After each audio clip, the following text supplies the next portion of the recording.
자, 말씀 받으십시다. 열왕기하 16장 5절에서 8절. 이때에 아람 왕 르신과 이스라엘 왕 르말랴의 아들 베가가 예루살렘에 올라와서 싸우려 하여 아하스를 에워쌌으나 이기지 못하니라. 당시에 아람 왕 르신이 엘랏을 회복하여 아람에 돌리고 유다 사람을 엘랏에서 쫓아내었고 아람 사람이 엘랏에 이르러 거하여 오늘날까지 이르렀더라. 아하스가 아수르 왕 디글랏빌레셀에게 사자를 보내어 이르되 나는 왕의 신복이요 왕의 아들이라. 이제 아람 왕과 이스라엘 왕이 나를 치니 청컨대 올라와서 나를 그 손에서 구원하소서 하고 여호와의 전과 왕궁 곳간에 있는 은금을 취하여 아수르 왕에게 예물로 보내었더니. 지난주에 봤듯이 아람과 이스라엘이 이제 연합을 해가지고 유대 나라 쳐들어왔습니다. 그러니까 아하스 왕이 사실은 원래는 하나님께 매달려야 되는 건데 그 당시에 이제 강대국이 아수르거든. 그 아수르 왕에게 이제 구원을 청하는 거예요. 근데 그 장면이 아주 그 비참해 보였다고 이제 얘기를 했죠. 당신의 아들이라고 하면서 종이라고 그러면서. 그래서 하나님 백성들이 그분만 의뢰하지 않으면 당당함도 다 잃어버리고 결국에 이렇게 비참한 인생이 된다 하는 얘기를 지난번에 했습니다. 반대로 어떤 경우에도 오직 하나님만을 바라보고 그리고 그분만을 의뢰하면 의연하고 당당하게 살 수 있다 그랬습니다. 그래서 오늘은 그 삶 속에서 오직 하나님만 바라보고 살았던 그 믿음의 선배들 몇 사람 더 보겠습니다. 창세기 14장 21절부터 23절. 소돔 왕이 아브람에게 이르되 사람은 내게 보내고 물품은 내가 취하라. 아브람이 소돔 왕에게 이르되 천지의 주제시여 지극히 높으신 하나님 여호와께 내가 손을 들어 맹세하노니 네 말이 내가 아브람으로 치복해 하였다 할까 하여 네게 속한 것은 물론 한 실이나 신들매라도 내가 취하지 아니하리라. 여기 보면 아브라함이 전쟁에서 이제 승리를 하고 돌아오는 거예요. 그러니까 이제 소돔 왕이라는 사람이 나와서 하는 말이 사람은 내게 돌려. 그리고 물품은 네가 가져. 이러는 거예요. 전쟁에 승리한 사람이 다 갖는 거예요. 자기는 전쟁에 나간 적도 없어요. 근데 사실은 물건도 갖고 싶은 거예요, 이 사람은. 근데 참 그렇게 못하잖아, 사면사. 그러니까 말은 그렇게 못하고 사람만 내게 돌려 이렇게 말을 하는 거예요. 그래서 그 말을 들은 끝에 아브라함이 한 말이 바로 그겁니다. 네 말대로 하게 되면 네가 다니면서 무슨 소문을 내냐면 저 아브라함의 재산 내가 돈 벌게 해준 거야. 이런 소문을 낼 거라는 거지. 그런 얘기를 듣고 싶지 않다는 겁니다. 그래서 다니면서 저 재산 아브라함 재산 내가 다 치북게 해준 거야. 벌게 해준 거야. 이런 소리를 이제 하고 다닐 텐데 그 얘기를 듣고 싶지 않다는 거예요. 자기가 돈을 벌었든 뭔가 축복을 받았든 하나님의 축복인데 그걸 소돔 왕이 나한테 복을 줘서 그런 것처럼 이렇게 얘기가 돌아가는 걸 원치 않는다는 거예요. 아브라함이. 눈에 보이는 재산을 안 갖더라도 그런 소리는 안 듣겠다는 겁니다. 이게 중요한 거예요. 거기에 하나님의 역사가 있는 거예요. 그렇게 선포를 하려다 보니까 당장 눈앞에 보이는 재산은 안 받아야 되겠죠. 그죠? 그 재산을 포기하더라도 나는 그런 얘기는 안 듣겠다는 거거든요. 지금. 소돔 왕 덕분에 아브라함이 부자 됐다. 그런 얘기를 듣기 싫다는 거예요. 난 하나님의 복으로 산다고 그런 얘기를 듣고 원하는 거지. 그래서 나의 부는 나의 재산은 하나님께서 주시는 거지 당신이 주는 게 아니다. 라는 말을 그렇게 표현한 겁니다. 지금. 당신에게 가진 건 다 신발장 하나도 안 갖겠다. 자, 그렇게 믿고 그렇게 선포를 하고 그렇게 말을 하니까 하나님께서 아브라함에게 보상을 해 주셨어요. 또 그렇게 말하는 사람도 가만두지 않아요. 또 하나님께서 어떻게 해서든지 보상을 하십니다. 하나님께 나아가는 자는 반드시 그가 계신 것과 또한 그가 자기를 찾는 자들에게 상 주시는 이심을 믿어야 할지니라. 믿어야 됩니다. 그렇게 하나님은 나에게 상 주신 분이시다. 어떤 형태로는 나한테 상을 주실 것이다. 이렇게 믿어야 된다니까. 믿어야 될지니라 그랬으니까. 자, 무슨 상을 주셨는가? 창세기 15장 1절에서 5절. 이후에 여호와의 말씀이 이상 중에 아브라함에게 임하여 가라사대 아브라함아 두려워 말라. 나는 너의 방패요 너의 지극히 큰 상급이니라. 아브라함이 가로되 주 여호와여 무엇을 내게 주시려나이까. 나는 무자하오니 나의 상속자는 이 다메섹 엘리에셀이니이다. 아브라함이 또 가로되 주께서 내게 씨를 아니 주셨으니 내 집에서 길리운 자가 나의 후사가 될 것이니이다. 여호와의 말씀이 그에게 임하여 가라사대 그 사람은 너의 후사가 아니라 내 몸에서 날 자가 내 후사가 되리라 하시고 그를 이끌고 밖으로 나가 가라사대 하늘을 우러러 무뼈를 셀 수 있나 보라. 또 그에게 이르시되 내 자손이 이와 같으리라. 예, 그래서 1절에 이후에 그랬죠. 이 말은 무슨 말이냐면 아브라함이 오직 주님만을 바라보고 소돔 왕에게 깨끗하게 말한 뒤에, 당당하게 말한 뒤에, 그렇게 그 뒤에 이 말이 나왔다 그 말입니다. 그래서 그렇게 아브라함이 하고 난 그 끝에 나온 말이 내가 너의 방패라는 거예요, 하나님께서. 그리고 너의 지극히 큰 상급이다, 이렇게 말씀을 하시는 거예요. 100세가 되도록 자식이 없었던 아브라함에게 하늘의 별과 같이 많은 후손들을 주시겠다, 이렇게 약속을 해주시는 거예요. 꼭 필요한 약속을 하는 거죠. 그러니까 하나님께서 보실 때 세상을 향하여 내가 눈앞에 보이는 재산이 안 들어온다 할지라도 하나님께 영광 돌리고 그분이 복을 주실 게 믿어져서 세상을 향하여 당당하게 의연하게 선포하고 행동하는 그 아브라함이 너무 마음에 드시는 거예요, 이분이. 그게 너무 마음에 드는 거예요. 15장 5절 다시 읽어보세요. 그를 이끌고 밖으로 나가 가라사대 하늘을 우러러 무뼈를 셀 수 있나 보라. 또 그에게 이르시되 내 자손이 이와 같으리라. 예, 그러니까 하나님께서 딱 이쯤 해서 후사 얘기를 꺼내는 이유가 있어요. 왜 그러냐면 많은 상을 다른 거 줄 수도 있잖아요. 근데 후사 얘기를 꺼내는 이유가 뭐냐면 아브라함처럼 이렇게 세상 앞에 당당한, 또 아주 손을 딱 긋는 이런 멋있는 사람의 후손을 많이 퍼뜨리고 싶다는 겁니다, 지금. 그런 의미가 들어있는 거예요. 정말 멋있는 거 하나님 보실 때. 그러니까 너같이 이렇게 재산에 연연하지 않고 눈앞에 이익에 연연하지 않고 손을 딱 걸 수 있는 사람, 하나님께 복을 바라볼 수 있는 사람, 이런 후손이 많이 퍼뜨리고 싶다는 거예요. 그래서 후손 약속을 하는 거예요. 그래서 이 아브라함에게 딱 이때 맞춰서 후사 약속을 하시는 그분의 심정을 알겠더라고요, 보니까. 왜 이때 이 말씀을 하셨는가? 그런 후손을 많이 퍼뜨리고 싶다는 거예요. 그래서 하나님께서는 누가 됐든 간에 그분께서 자기를 축복하실 것으로 믿고 사람 바라보지 않고 세상을 향해서 당당하고 의연하게 나가는 사람 아주 좋아하십니다. 너무너무 좋아해요. 그런 사람은 축복을 안 하신 적이 없어요. 그리고 그런 사람의 후손이 많이 퍼지길 바래요. 그런 사람들에게는 그분께서 아주 특별한 보상을 하십니다.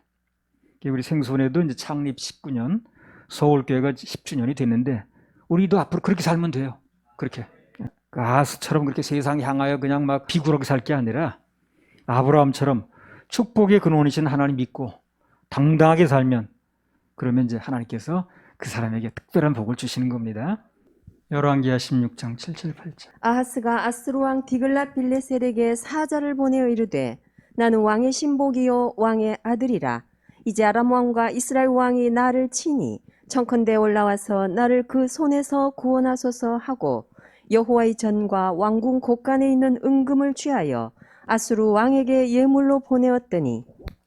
그래서 이 말씀을 통해서 세상에 비굴했던 아하스에 비해서 세상을 향하여 당당했던, 의연했던 아브라함이 어떤 축복을 받았는가 얘기를 하고 있거든요. 그래서 첫째는 뭘 받았습니까? 후사 약속을 받았다고 그랬죠. 그렇게 멋있는 사람들의 후손을 하나님이 퍼뜨리고 싶은 거예요. 그런 사람이 복을 주고 싶은 겁니다. 그리고 또 9절 한번 읽어보세요. 창세기 13장 9절. 내 앞에 온 땅이 있지 아니하냐. 나를 떠나라. 네가 좌하면 나는 우하고 네가 우하면 나는 좌하리라. 예.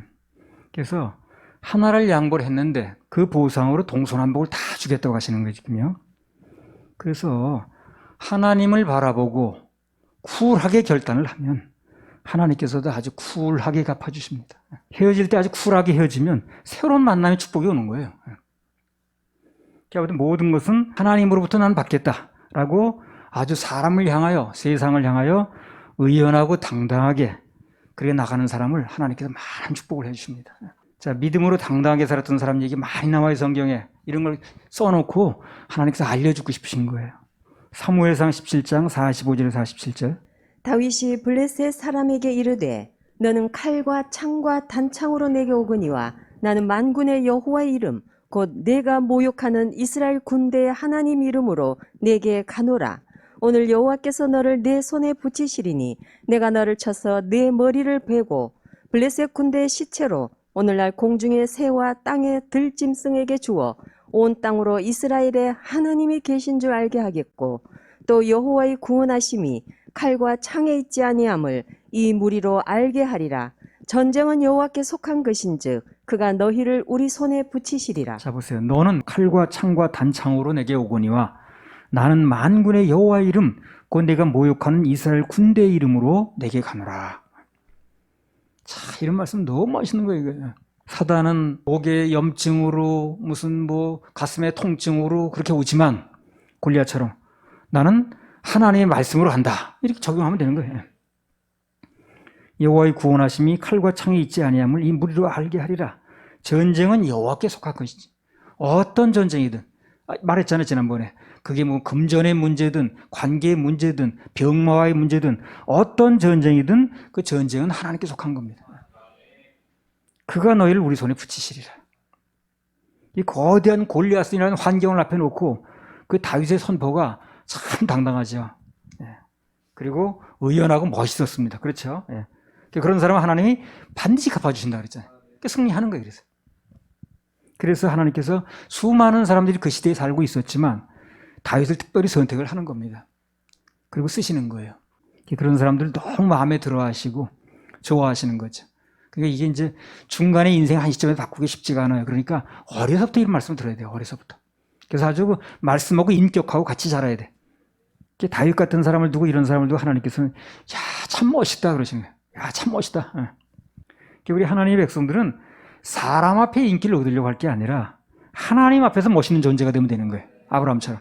그럼 동서남북을 다 주신다니까요. 그래야 축복의 길도 열리고 승리의 길도 열리고 회복의 길도 열립니다. 치료의 길도 열려요. 인생의 여리고성이 무너지고 거대한 골리앗이 쓰러지는 겁니다.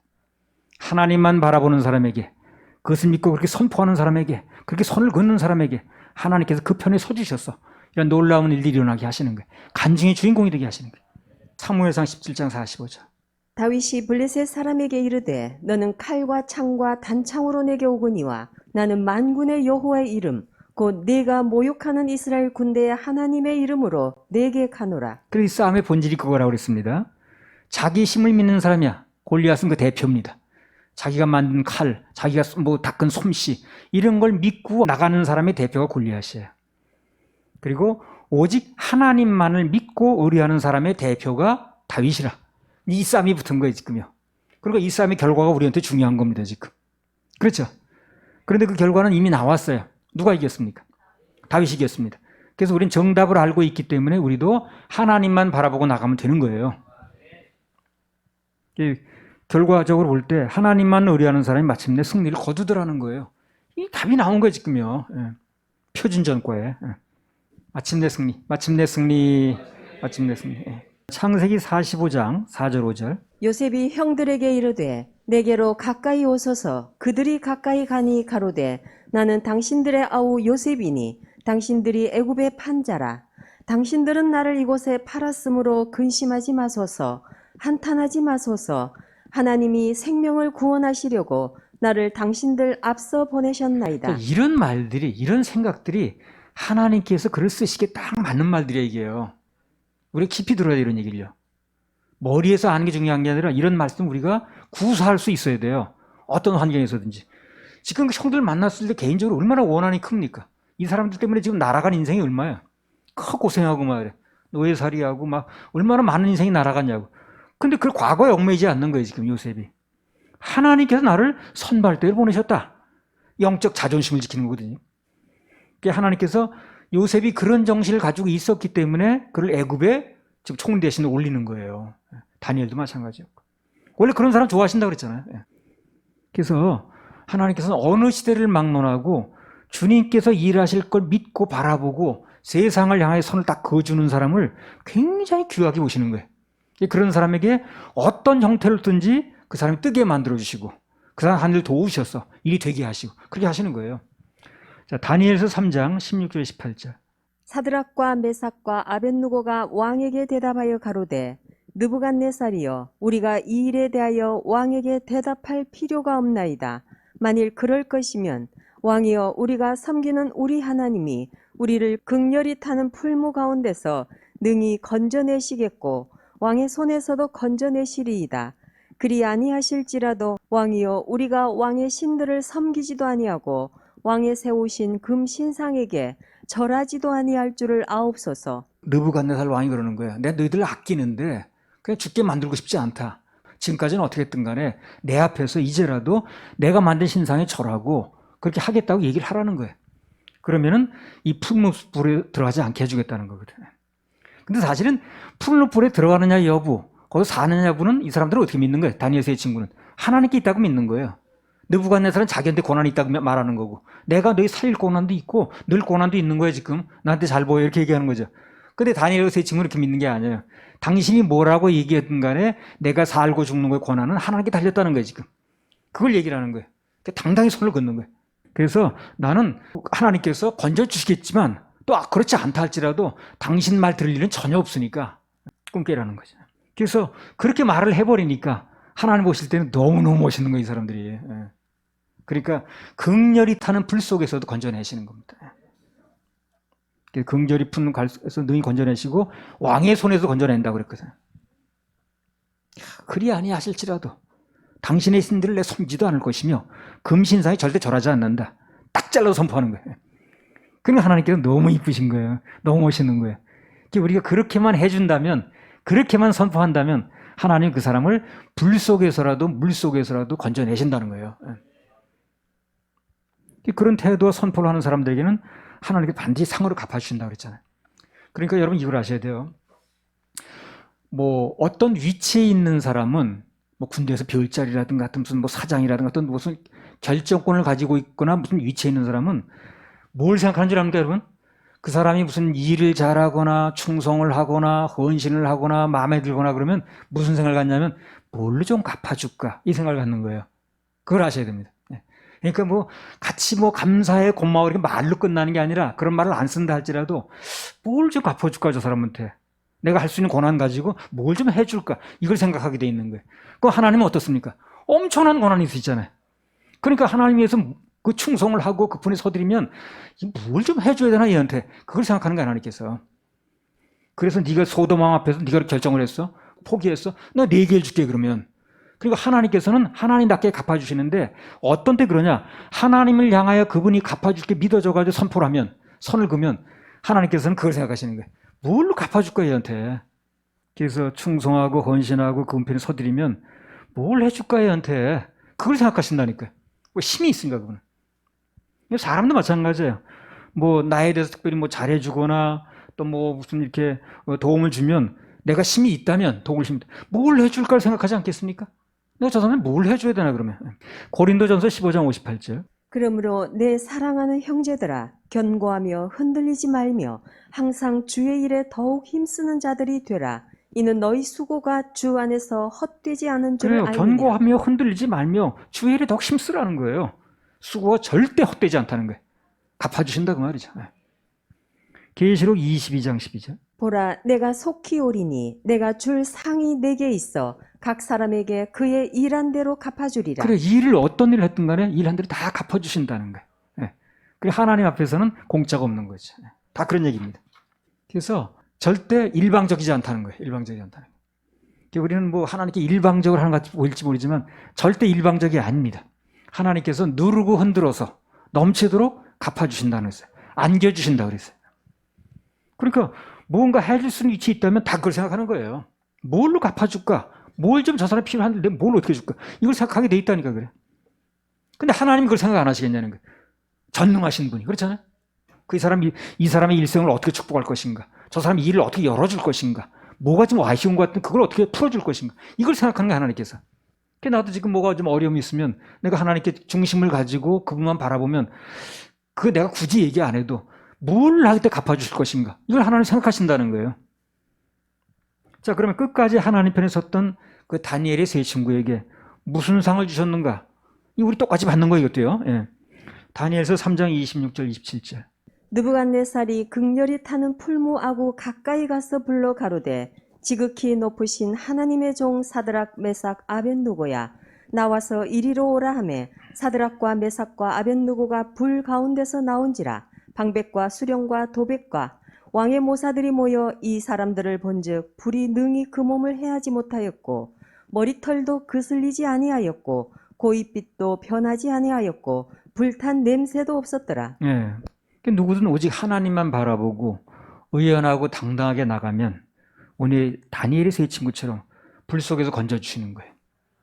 그런 사람이 소송의 가치가 있는 거예요. 그런 사람은 많이 구할 수가 없거든.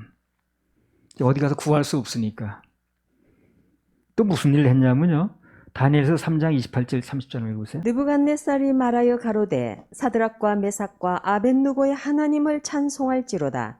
그가 그 사자를 보내사 자기를 의뢰하고 그 몸을 버려서 왕의 명을 거역하고 그 하나님 밖에는 다른 신을 섬기지 아니하며 그에게 절하지 아니한 종들을 구원하셨도다.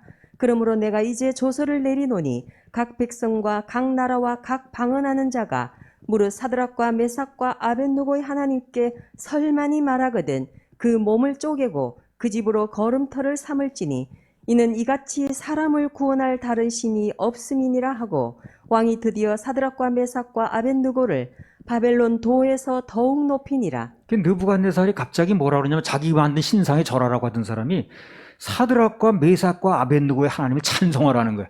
갑자기 부흥사를 받겠어요, 이 사람이. 그리고 하나님께 영광이 돌아갔고 그 다음에 드디어 사드락과 메삭과 아벳느고를 바벨론 도에서 더욱 높여줬다는 거예요. 그러니까 하나님께는 영광이요 나에게는 명성이 온 거죠. 그렇게 되는 거예요. 다 좋게 된 거예요. 다 좋게. 명성, 칭찬. 예. 그래서 하나님만 바라보고 끝까지 의연하고 당당한 결과는 첫째는 하나님께 영광이고 그 느부갓네살이 하나님께 영광 돌리는 거예요. 찬송하라고 그러면서. 그리고 자연적으로 따라오는 게 명성과 칭찬입니다. 그래서 다니엘의 세 친구도 다윗도 다 명성을 얻었어요. 이름이 날려졌다는 거예요.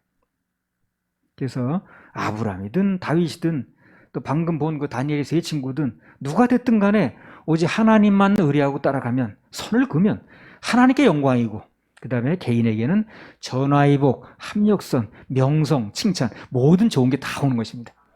하나님께서 그런 걸 주시려고 다 예비하고 있는 거예요. 가지고 있는 거예요. 마태복음 5장 13절. 너희는 세상의 소금이니 소금이 만일 그 맛을 잃으면 무엇으로 짜게 하리요 후에는 아무 쓸데없어 다만 밖에 버리워 사람에게 밟힐 뿐이니라. 예, 그래서 세상의 소금이라고 그랬어요. 소금이 맛을 잃게 되면 짜게 할 수 없다는 거야. 다른데 아무짝에 쓸모 없다는 거예요. 그래서 밖에 버려서 밟힌다는 거죠. 그럼 이게 반대로도 말할 수 있는 거예요. 하나님의 자녀들이 어떤 환경이든 어떤 답답한 상황이 벌어졌든 만만 잃지 않으면 절대 밟히지 않는다는 뜻도 있는 거죠. 그 얘기예요. 절대 밟히지 않습니다. 그러니까 우리 그리스도인들은 제사 문제, 술 문제, 각종 비리 문제라든가 뭐 예배 실패 성공 다 이거 하나님 편에 서드려야 돼요. 선만 딱 그어주면 그럼 하나님께서 그 사람의 일생은요 아주 누르고 흔들어 넘치도록 갚아주십니다. 끝까지 주님 바라보면 절대 세상에 밟히지 않게 해준다는 거예요. 그래서 맛을 잃으면 밟힌다는 얘기는 만만 잃지 않아주면 절대 밟히지 않는다는 얘기가 들어있는 거예요. 할렐루야. 우리 하나님 박수를. 열왕기하 16장 7절 8절. 아하스가 아수르 왕 디글랏 빌레셀에게 사자를 보내어 이르되 나는 왕의 신복이요 왕의 아들이라. 이제 아람 왕과 이스라엘 왕이 나를 치니 청컨대 올라와서 나를 그 손에서 구원하소서 하고 여호와의 전과 왕궁 곳간에 있는 은금을 취하여 아수르 왕에게 예물로 보내었더니. 그러니까 당신이 아하스가 아수르 왕에게 나는 당신의 종입니다. 당신의 아들입니다. 아주 온갖 비굴한 언어를 다 써가면서 이제 아수르 왕을 구원자로 본 거죠. 근데 원래 정답은 뭡니까? 성경은 뭐가 정답이에요? 이스라엘의 도움이 어디로부터 오는 거 하잖아요. 시편 121편 1절 2절. 내가 산을 향하여 눈을 들리라. 나의 도움이 어디서 올꼬 나의 도움이 천지를 지으신 여호와에게서로다. 그러니까 우리 하나님의 백성들은 이 말씀을 명심해야 됩니다. 결국 내 도움은 어디로부터 오는 걸 알아야 돼요. 이걸 모르고 살면 정답을 모르는 거예요. 그러니까 아수르 왕이 도움이 아니라니까요. 인간 눈에가 보이는 사람이 내 끈앞풀이 아니에요. 뭐 그런 사람한테 무슨 아주 무리하고 선을 그렇게 끊고 살 필요는 없어요. 그러나 거길 의뢰할 필요는 없다는 거예요. 특히 예배와 같은 거 하나님 성경 충돌이 일어나면 당연히 하나님 선택해야 됩니다. 내가 산을 향하여 눈을 들리라. 아무리 찾아봐도 나의 도움이 어디서 오냐는 거예요. 나의 도움은 천지를 지신 여호와로부터 온다. 이걸 명심해야 됩니다. 내 도움이 어디로부터 오는 걸 알아야 돼요. 그걸 모르면 정답을 모르는 거예요. 전과에 답이 나왔는데 그거를 답을 보면서도 오답을 쓰는 거예요. 지금요. 그거는 어리석은 겁니다. 121편 4절. 이스라엘을 지키시는 자는 졸지도 아니하고 주무시지도 예, 아니하시리로다. 그래서 나의 도움은 천지를 지으신 여호와로부터 온다. 정답이 나와 있잖아. 예. 이스라엘을 지키시는 자는 졸지도 아니하고 주무시도 아니하리로다. 난 이 말씀에 남다른 감동이 있는 사람이에요. 뭐냐면 내가 10대 때 그게 이제 내가 사서 본 책이 아니고 이웃집 아저씨 집에 놀러 가니까 그 책이 있더라고. 그 집에. 그 책 제목이 뭐냐면 원한의 복수. 그 저자 이름이 방인근이라고 유명한 사람이에요. 그 당시에. 그 책의 내용이 뭐냐면 뭐 다 얘기할 필요 없고요.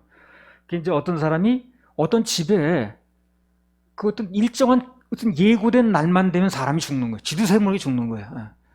그러니까 이게 참 이제 의문이 생긴 거죠. 그 나머지 식구들은 극도의 공포에 심해지는 거예요. 근데 맨 이제 뭐 누구 죽고 맨 마지막에 그 집 딸이 하나 남은 거예요. 이제 그 딸이 이제 그렇게 하나 남으니까 아주 전담 형사가 하나 붙었어. 그 사람을 보호해 준다고. 그래서 그 사람이 와서 뭐라 하냐면 오늘 밤에 나타나기로 한 예고된 시간인데 쥐두새 모르게 나타나니까 내가 아예 다락이 있겠다는 거야. 그러니까 여차하면 이제 내가 다락이 있다가 나올 테니까 그냥 이제 안심하고 있으라는 거죠. 그리고 다락 속에 들어가서 잠복을 하는 거예요, 이제 형사가.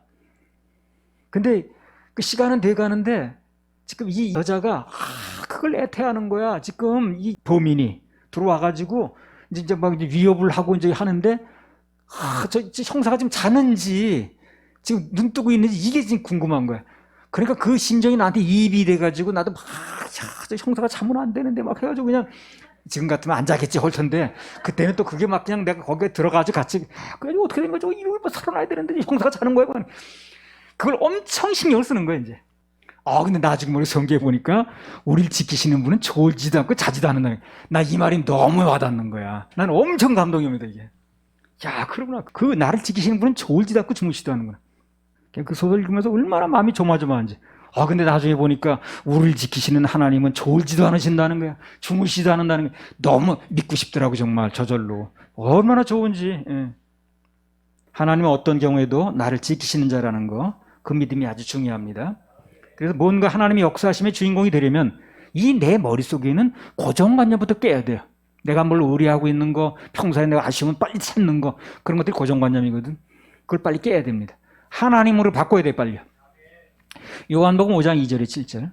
예루살렘에 있는 양문 곁에 히브리 말로 베데스다라는 못이 있는데 거기 행각 5이 있고 그 안에 많은 병자, 소경 절뚝발이, 혈기 마른 자들이 누워 물의 동함을 기다리니 이는 천사가 가끔 못에 내려와 물을 동하게 하는데 동한 후에 먼저 들어가는 자는 어떤 병에 걸렸든지 낫게 됨이르라. 거기 38년 된 병자가 있더라. 예수께서 그 누운 것을 보시고 병이 벌써 오랜 줄 아시고 이르시되 네가 낫고자 하느냐? 병자가 대답하되 주여 물이 동할 때에 나를 못에 넣어줄 사람이 없어 내가 가는 동안에 다른 사람이 먼저 내려가나이다. 자, 그러니까 여기 38년 된 병자의 고정관념은 뭡니까? 남보다 먼저 물속에 들어가야 된다는 거야, 자기가. 오직 그거 하나 가지고 있는 거야, 지금. 내가 물속에 먼저 들어가야 돼. 들어가야 했는데 들어가지가 않는 거야. 그냥 뭐 무슨 일만 벌어지면 자우지가 누가 먼저 들어가고 자기는 다리가 불편해 못 들어가는 거야. 그래서 이 사람은 생각은 계속해서 지금까지 그래왔고 앞으로도 주님 만날 때까지 생각이 뭡니까? 내가 뭘 해야 돼. 이 생각이 있는 거야, 이 사람은. 내가 뭘 해야 된다는 거야. 내가 먼저 들어가야 되고 하여튼 뭐 어떤 방법을 써서 내가 들어가야 된다는 거야. 안 그러면 길이 없다는 거야. 이게 이제 고정관념인 거야. 근데 주님이 그걸 깨주시는 거예요, 그래서. 그걸 깨주시는 거예요. 주님께서 제시한 방법이 뭡니까? 5장 8절 읽어보세요. 예수께서 가라사대 일어나 내 자리를 들고 걸어가라 하시니. 예, 그러니까 하나님께서 제시하시는 첫 마디가 뭐냐면 예수께서 가라사대. 이게 무슨 얘기냐면 내 말대로 하면 된다 그 말이에요. 그러니까 예수께서 가라사대 그 말입니다. 내 말대로 하면 되는 거예요, 이제. 그 얘기. 일어나 내 자리를 들고 걸어가라는 거예요. 그러니까 네가 38년이 됐는지 뭐가 다리가 뭐 힘이 안 주어지니 형편 관계없이 내 말대로만 하라는 거예요. 말대로만. 나한테 맡기고. 38년 된 병자의 고정관념을 깨는 말씀이 나오는 거예요.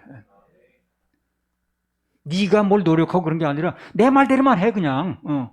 가라사대가 그거예요. 여태까지 내가 뭘 해야 되는 생각이 꽉 차는 거예요, 이 사람이. 근데 주님께서 하신 방법은 네가 뭘 하는 거 가지고는 안 된다는 거예요. 어차피 지금까지 안 됐으니까. 다른 사람 먼저 들어갔으니까. 그러니까 내 말대로만 하면 된다는 얘기라는 거예요. 지금. 우리도 하나님 말씀대로만 하면 되는 거예요. 그것만 믿으면 되는 거예요. 그분의 말씀이 그렇다고 하면 우리 믿으면 되는 거예요. 그래서 이 사건을 성경에 기록해 놓으신 그분의 의도는 고정관념을 깨라는 거예요. 우리도 매사에 내가 뭘 하려는 고정관념이 다 있거든, 인간은 다. 내가 뭘 해야 되는 거고. 그걸 내려놓고 그분께서 우리 생각 밖에서도 얼마든지 일하신다는 거. 이걸 믿어드려야 됩니다. 이게 믿어질 때 생각 밖에서 일하시는 하나님의 역사가 나타나요. 그러면 간증이 나오는 거예요. 난 이렇게 생각했는데, 난 이렇게까지 생각이 못 미쳤는데 그 이상을 하나님 이렇게 일하셨다 그 말이에요. 전화위복을 하셨다. 그래서 그게 믿어지면 어떤 환경에서 담대할 수 있어요. 그리고 믿음을 구사할 수가 있어요. 소망을 잃지 않을 수 있습니다. 고정관념을 깨면 우리에게도 앞으로요 엄청나고 신기한 일들이 많이 벌어질 겁니다. 할렐루야. 그렇게 하시려나 박수 올려주세요. 보통 보면 그래요. 예를 들어 축구 경기를 한번 예를 들어 봅시다. 운동장에서 22명이죠. 뛰는 선수가. 한쪽에 11명씩이니까. 아무리 여러 명이 뛰어도 텔레비전 화면은 공 가진 사람을 중심으로 따라다닙니다. 아십니까, 여러분? 야구도 마찬가지. 아무리 여러 선수가 있어도 텔레비전 화면은 공 가진 사람을 따라다니게 돼 있어요. 그 공이 바로 하나님 말씀이에요. 그 공이 말씀을 가진 사람을 따라가게 있어요. 그래서 아무리 세상에 많은 사람이 흩어져 살아도, 아무리 많은 사람이 있어도 하나님 말씀을 품고 있는 사람이 하나님 역사의 주인공이 되는 거예요. 공 가진 사람이 그 사람이. 그래서 어떤 경우가 벌어져도 화면은 공 가진 사람을 따라가듯이, 그래서 어떤 경우가 벌어져도 하나님 말씀을 우리 마음에 품고 있으면 그 말씀 때문에 말씀을 품고 있는 사람이 주인공이 되는 거예요. 거기에 역사가 일어나는 겁니다. 이걸 아셔야 됩니다. 세상이 어찌 돌아가든 하나님께서는 당신의 말씀이 믿어져서 아까 아브라함처럼, 다윗처럼, 다니엘의 세 친구처럼 그 말씀을 품고 있는 사람을 중심으로 움직인다는 거예요. 마치 텔레비전 화면이 공을 중심으로 움직이듯이. 화면 보세요. 공에 다 따라서 움직이지. 그래서 어떤 경우에든 말씀을 품고 있는 것이 선수가 공을 품고 있는 것도 똑같은 거예요. 그래서 많이 품고 있는 사람일수록 점유율이 높은 거지. 그래서 하나님의 시선도 어떻습니까? 그 사람을 따라 움직이는 거예요. 공 가진 사람, 말씀을 품고 있는 사람. 그래서 그 품고 있는 사람을 건지기 때문에 불 속에서 다니엘의 세 친구도 살은 것이고 골리앗 앞에서 다윗도 승리를 한 것입니다. 하나님이 그 사람의 눈길을 계속해 주고 계시니까. 그래서 우리도 언제든지 말씀을 마음에 품고 세상 환경이 어찌 돌아가든 그 말씀만 붙들고 믿어드리면 마치 그 공을 가진 것 똑같아서 세상의 모든 사람들이 어찌 살아가든 하나님의 중심은 거기 눈길이 쏠리는 겁니다. 도와주시게 돼 있어요. 그래서 다니엘도 주인공이 된 거고 다윗도 주인공이 된 거고 아브라함도 주인공이 된 거예요. 우리도 주인공이 될 수 있는 거예요. 할렐루야. 우리 하나님의 박수를. 앞으로도 그렇게 하면 됩니다.